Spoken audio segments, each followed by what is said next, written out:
बड़ी खबर आपको बताते हैं। 3 तस्वीरों के जरिए बंगाल की सियासत की 3 बड़ी खबरें हैं। मिथुन चक्रवर्ती पर संग्राम मच गया है।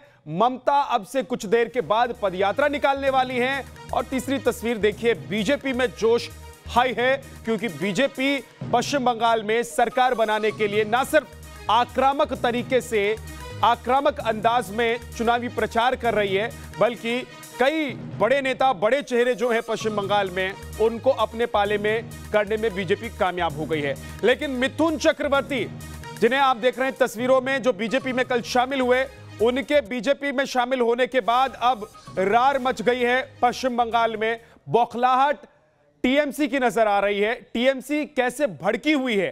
बीजेपी में मिथुन चक्रवर्ती के शामिल होने पर टीएमसी भड़की हुई है। मिथुन चक्रवर्ती को टीएमसी ने नक्सली तक कह दिया है। ईडी के डर से मिथुन ने बीजेपी का हाथ थाम लिया है, दामन थाम लिया है, यह सौगत रॉय ने कहा है। और बड़ी बात यह है कि मिथुन चक्रवर्ती अभी तक क्योंकि बीजेपी में शामिल नहीं हुए थे, तो टीएमसी को उनसे कोई दिक्कत नहीं थी। लेकिन जैसे ही कल उन्होंने बीजेपी का दामन थामा, जैसे ही उन्होंने कमल का पट्टा अपने गले पर लगाया, उसके बाद अब टीएमसी में मिथुन चक्रवर्ती को लेकर बौखलाहट सामने आ रही है। मिथुन चक्रवर्ती को टीएमसी के नेता सौगत रॉय ने नक्सली कह दिया है। बीजेपी में शामिल होने के बाद मिथुन चक्रवर्ती ने ऐलान किया कि 12 मार्च के बाद जब वो अपना चुनाव प्रचार पश्चिम बंगाल में शुरू करेंगे, तो अपना दम दिखाएंगे और उनकी ताकत सभी देखेंगे। और अब टीएमसी की तरफ से उन्हें नक्सली कहा गया है। He is a superstar of yesteryears, and he has changed parties 4 times.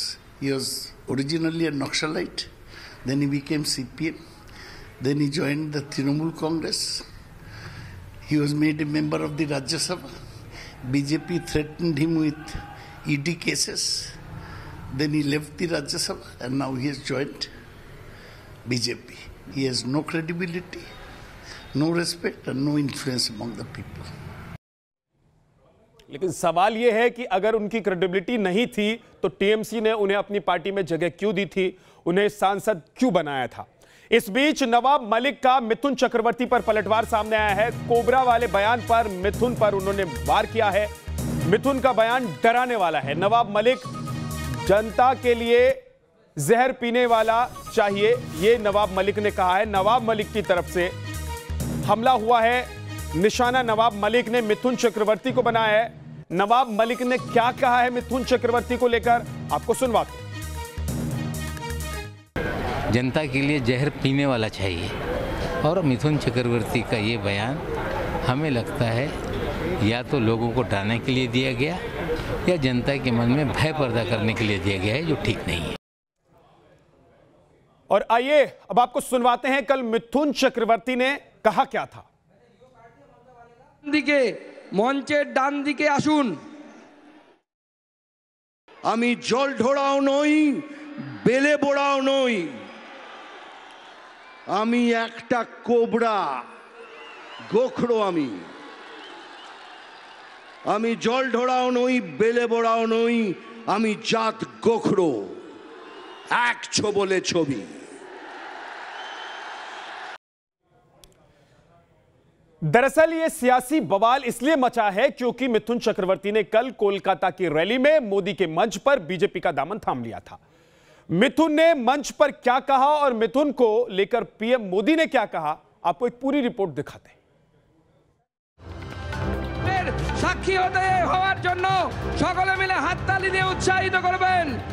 आपका हक है, हर चीज में आपका हक है। बीजेपी के सियासी मंच पर पहुंचकर फिल्म अभिनेता मिथुन चक्रवर्ती कुछ इस अंदाज में राजनीति के मैदान में उतरे। बंगाल में ममता दीदी की सत्ता को उखाड़ फेंकने के लिए बीजेपी एक और हस्ती को अपने पाले में ले आई। कोलकाता के ब्रिगेड मैदान में पीएम मोदी की रैली में शामिल होकर मिथुन ने बीजेपी का झंडा थामा।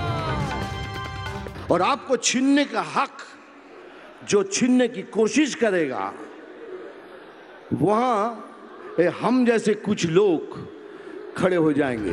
रैली के मंच पर पीएम मोदी ने भी मिथुन से मुलाकात की और उनके संघर्ष को याद किया। तो हमारे बीच बांग्लार छेले मिथुन चक्रवर्ती जी भी है। उनकी जीवन गाथा संघर्ष और सफलता के अद्भुत उदाहरणों से भरी हुई है। अपनी सफलता का पुण्य वो लोकनाथ बाबा के आशीर्वाद से सामान्य जनों तक पहुंचा रहे हैं। बतौर अभिनेता मिथुन की बंगाल में खासी पॉपुलैरिटी है। ऐसे में मिथुन के बीजेपी में आने से कितना फायदा होगा, ये चुनाव नतीजों के बाद पता चलेगा।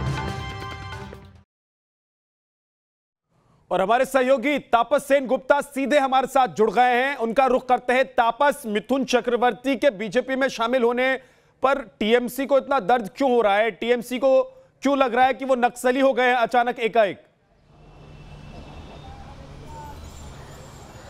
जी देखिए, मिथुन चक्रवर्ती का अभी भी पश्चिम बंगाल की राजनीति कहिए या फिर जो यंग जनरेशन है, इनमें काफ़ी क्रेज़ अभी भी है।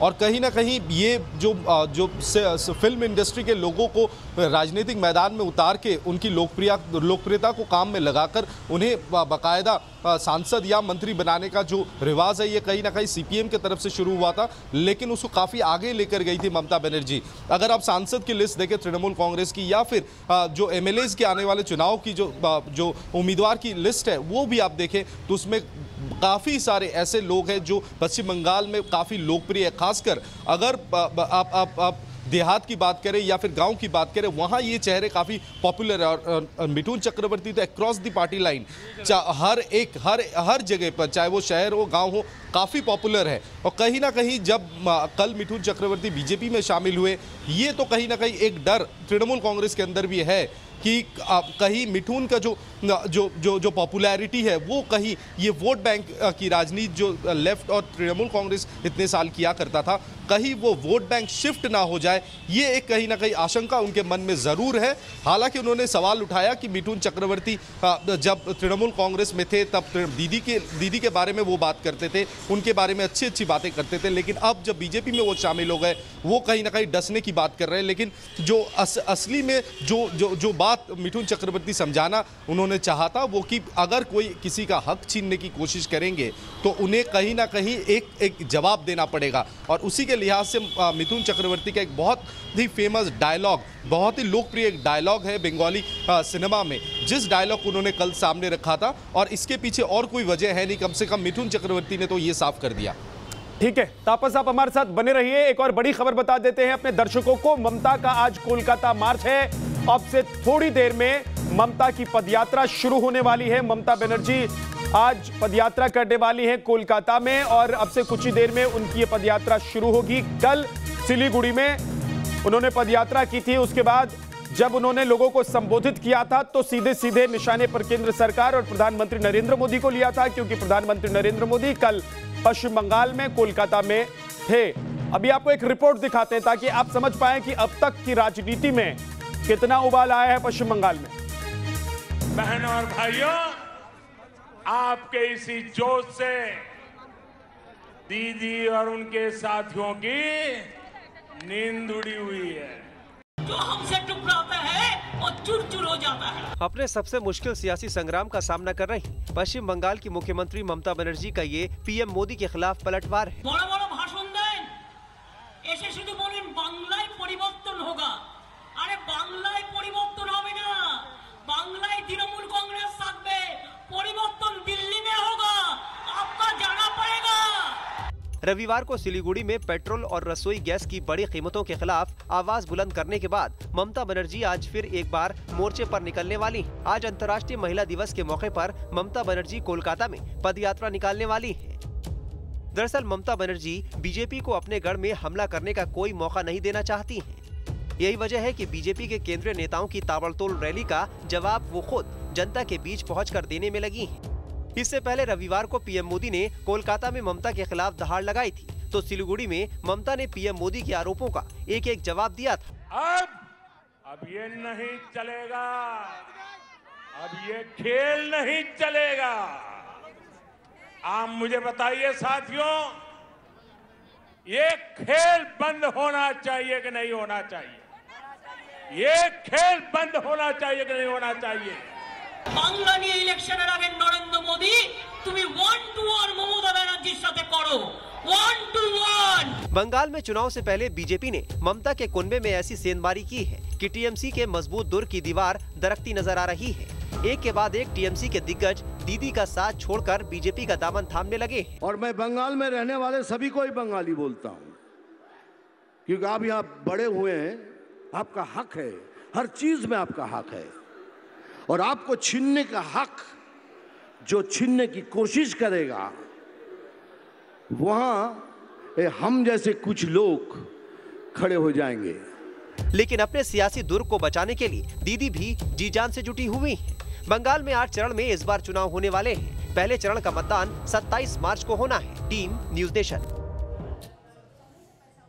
तो बंगाल में टीएमसी के लिए पतझड़ जैसे हालात हैं। हमारे सहयोगी धीरेन्द्र पुंडीर हमारे साथ जुड़ गए हैं। धीरेन्द्र, आज ममता बनर्जी मार्च करने वाली हैं, कोलकाता में पैदल मार्च वो करेंगी, लेकिन इससे पहले ऐसा लग रहा है कि टीएमसी के लिए मौसम पतझड़ का मौसम हो गया है। एक एक कर तमाम बड़े चेहरे, बड़े नेता उनकी पार्टी को छोड़कर बीजेपी में शामिल हो गए।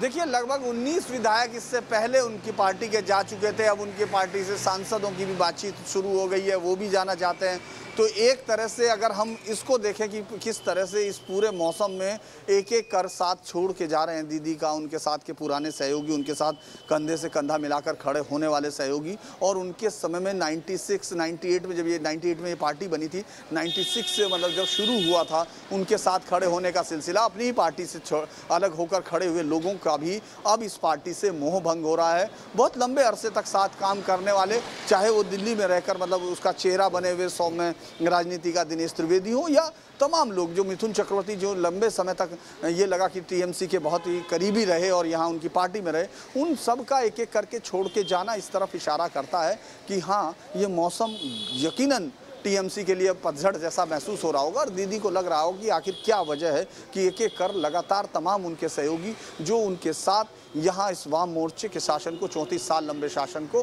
खत्म करने के लिए लड़े थे, वो आखिरकार उन्हीं के खिलाफ अब खड़े होते हुए क्यों जा रहे हैं, ये यकीनन सबसे बड़ा सवाल होगा। और आज जब वो ये मार्च निकाल रही हैं, उस वक्त भी शायद ये सवाल उनके जहन में रहेगा।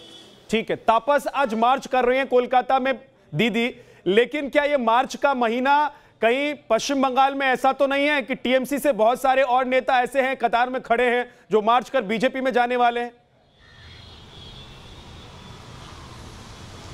जी देखिए, अभी कतारों का जो सिलसिला है वो चलता रहेगा ऐसा लग रहा है, क्योंकि आज शाम को तकरीबन 4 बजे सोनाली गुहो, एक और तृणमूल कांग्रेस के पूर्व विधायक जो ममता बनर्जी के बहुत खास हुआ करती थी, सोनाली गुहो, वो खुद जाकर आज बीजेपी में का दामन थामेंगी। इसके साथ ही एक कैंडिडेट है हबीबपुर से, जिनका नाम डिक्लेयर किया था ममता बनर्जी ने, मालदा के हबीबपुर से वो उम्मीदवार के तौर पर तृणमूल कांग्रेस के, वो खुद भी आज बीजेपी ज्वाइन कर सकती है। तो कुल मिला के ये जो सिलसिला है, चुनाव तक हमें और भी ऐसे नाम मिल सकते हैं, देखने को मिल सकता है कि जो जाकर बीजेपी का हाथ थामेंगे। और जितना बीजेपी में तृणमूल कांग्रेस से लोग जाएंगे, उतना कहीं ना कहीं नर्वसनेस जो है वो तृणमूल का बढ़ता रहेगा, और वो कहीं ना कहीं झलकता भी दिख रहा है। इसलिए ममता बनर्जी खुद पूरा जो बैटन है अपने हाथ में उठा लिया है, पूरा जिम्मेदारी अपने कंधों पर ले ली है, क्योंकि उन्हें बाखूबी मालूम है कि ममता बनर्जी ही एक चेहरा है तृणमूल कांग्रेस का, जो तृणमूल कांग्रेस को लड़ाई के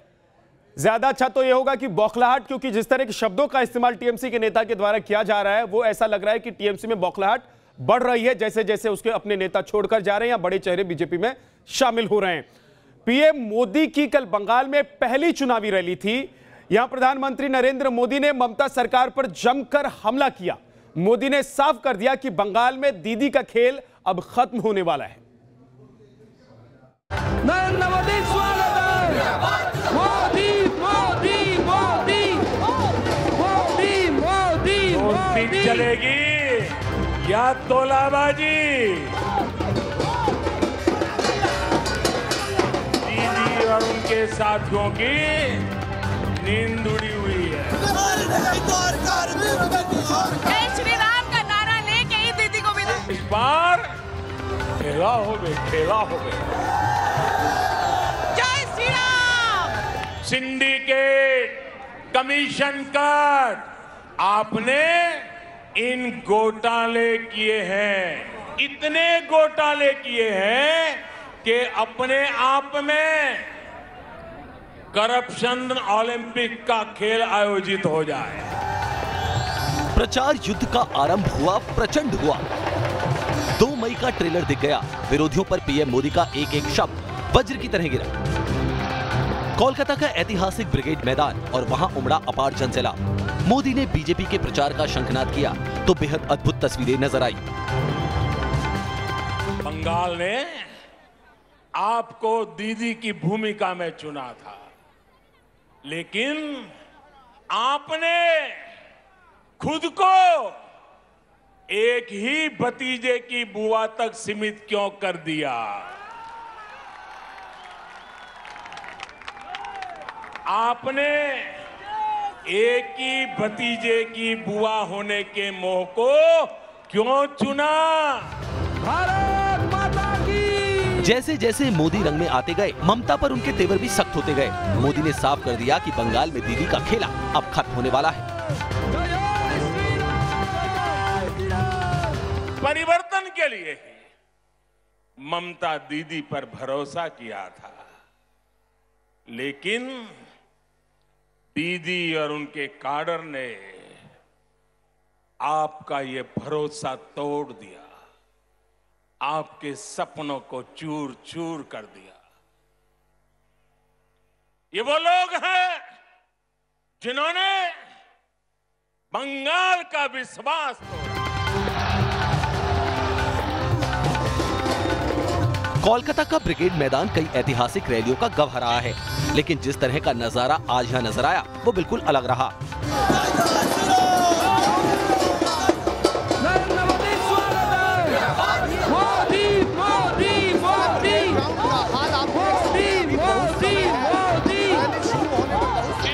ये तो सिर्फ ट्रेलर भर है। रैली में किस तरह के अलग अलग रंग नजर आए उसकी पूरी तस्वीर आपको आगे दिखाएंगे, लेकिन उससे पहले सुनिए मोदी ने कैसे अपने सधे शब्दों से बंगाल की सियासी फिजा को बदल कर रख दिया।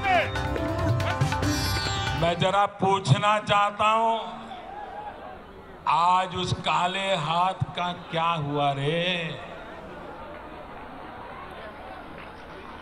ये काला हाथ कैसे गोरा हो गया रे? आज ब्रिगेड ग्राउंड में आप लोगों की हुंकार, ये हुंकार सुनने के बाद अब किसी को कोई संदेह नहीं रह जाएगा।